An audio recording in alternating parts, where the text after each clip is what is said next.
జరిగే జీవితం మీద పనికొస్తుంది. అర్థమైందా? ఇది ఒక భాగం. హెల్త్కి ఆరోగ్యకి సంబంధించి మనం ఎందుకు సక్సెస్ కావడం లేదు ఈ తెలంగాణ రంగం గురించి చెప్తుంది. మనం ముందుగా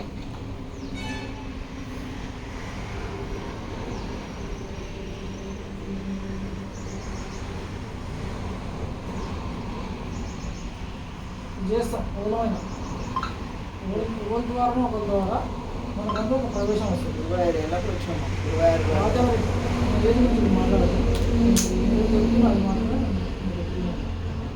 మనం ప్రవేశం చేస్తాం. ప్రవేశం చేసిన క్రమంలో మనకు ఏం జరుగుతుంది సొసైటీలో ఫస్ట్ అత్యుత్సాహం ఉంది. నేను ఇది చేస్తా, అది చేస్తా, ఏదైనా చేస్తా అనే థాట్ రావడం సర్వసాధారణం మనిషి జీవితంలో. ఎందుకంటే ఇది రాజకీయంగా ఎవరైతే వస్తారో అది ఒక ఏదైతే వాళ్ళు ఎన్నుకునేటువంటి ఏదైతే ఒక పార్టీ ఉంటుందో లేకపోతే ఏదైతే ఆర్గనైజేషన్ అంటామో ఒక సొసైటీ కోసం అంటాం ఏదైనా దానికి వచ్చిన క్రమంలో మనకి ఏం జరుగుతుందంటే మనకు ఎదుటి చెప్పేది ఏ విధంగా అనిపిస్తుంది అంటే మనకున్నటువంటి అప్పుడున్నటువంటి ఆ జ్ఞానం ప్రకారం అయ్యా నేను ఈజీ చేయగలుగుతాను, ఇది ఇన్ని రోజులు ఇది ఏం చేయలేకపోయేది అనేది అనిపిస్తుంది. సర్వసాధారణం ఎవరికైనా అనిపిస్తుంది. అంటే ఎవరికైనా మీన్స్ మనిషి యొక్క ఆలోచన పరిధి ఎంతవరకు ఉండాలో అంతవరకు ఉండాలి. జీవన గురించి చెప్తున్నాం. ఎంత అంటే ఇట్లుంటుంది అనేది ఉంటుంది కదా, వాళ్ళు ఎంతవరకు పని చేస్తే అసెంబ్లీ పరిధి గురించి మనం ఇక్కడ డిస్కషన్ చేసుకోవాలి.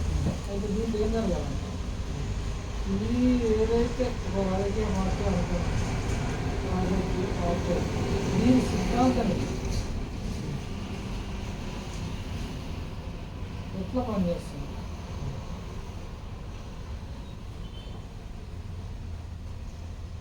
ఎలా అయితే ఇది సక్సెస్ అవుతుంది అనేది మనకు మెయిన్ ఇంపార్టెంట్. ఇది తెలవకుండా మనం కామన్గా జంప్ చేసుకొని బైక్ మీద ఎట్లా గుట్టూరు కొట్టిస్తారు, 200 కొట్టిస్తారు, బైక్ రాలికి వెళ్ళిపోతా చెప్తూ మనం ఇల్లు వేస్తా లేకపోతే మీరు కూడా అనుకోవాలంటే ఆ దిగినట్టుగా తిరుగుతా. ఇది కాదు.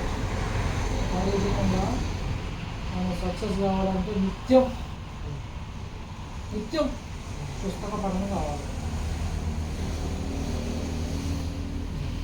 ఈ రోజు వల్ల జరగాలి. అయితే పొద్దుగా లేకపోతే నైట్ కొన్ని చదువుతున్నాయి. నెక్స్ట్ నువ్వు చదివినది ఒకరితో లేదా ఇద్దరితో డిస్కషన్ చేయాలి. ఇది చదవడం వలన నీకు ఏం తెలిసింది అనేది డిస్కషన్ వల్ల అది బలపడుతుంది. ఎందుకంటే చదివకుంటే మర్చిపోతాం. ఎదుటి వ్యక్తితో డిస్కషన్ చేస్తాం ఏంటంటే దాని మీద చర్చ చివరకు చర్య జరుగుతుంది. నార్మల్గా ఉన్నదానికి చర్య జరిగినందుకు తేడా ఉంటుంది. నేను వృద్ధ బలపడరా అన్నదానికి నీ చెంపకులు పెట్టినందుకు తేడా ఉంటుంది. నేను వృద్ధ బలపడతాను అనేది చదవడం నాకు నువ్వు చెంపకులు కొనడం చర్య అంటే ఏంటి నీతో డిస్కషన్ చేయడం అంటే ఇలా జరగడం వల్ల ఏం జరుగుతుందంటే ఇలా వ్యక్తికైనా దాని మీద ఏకాగ్రత పెరుగుతుంది. చెయ్యాలి చేస్తుంటే నీకు ఏమైందంటే ఇప్పుడు ఒక పుస్తకం చదువుతుంటే ఏమనిపిస్తుంది అంటే మనసు ఏమనిపిస్తుంది అంటే మైండ్ దానికి లీనమైపోతుంది. ఆ పుస్తకం చదువుతుంటే నువ్వే అందులో ఒక క్యారెక్టర్ ఊహించుకుంటావు. అది గొప్పగా అనిపిస్తుంటుంది. చదువుతున్న కొద్ది ఇంకా చదవాలనిపిస్తుంది. ఆ బుక్ చదవాలనిపిస్తున్నప్పుడు అమ్మ పిలుస్తుంది, ఆకలితుందా తిందా అని నొత్తుకుంటుంది. అమ్మ అయిపోయింది కొన్ని భార్య అనుకున్నాం ఏంటంటే ఆకలితుంటే పిల్లలకు ఆకలితుందంటే చేసి నువ్వు కొద్దిగా తింటా ఆ మైండ్కి వచ్చేస్తాను, మైండ్ సెట్కి వచ్చేస్తాను. అది చదువుతుంటే ఇంకా చదవాలనిపిస్తుంది. అది నీకు అర్థమయ్యే విధానం అనేది మనిషికి ఏదైనా ఒకటి అర్థమైందనుకో ఓకే. అది అర్థం కాకపోతే ఏం చేస్తాం, నిద్ర వస్తుంది, చికాకు వస్తుంది, పుస్తకం పడేస్తాం.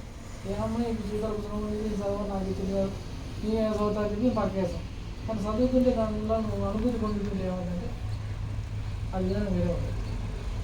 మనం చేయాల్సిన పనులు మేజర్ ఎఫెక్ట్ వల్ల ఈ పని అయితే మేజర్ ఈ రెండు చదవాలి, 10 5 రోజులు క్లోజ్ చేసే ఇక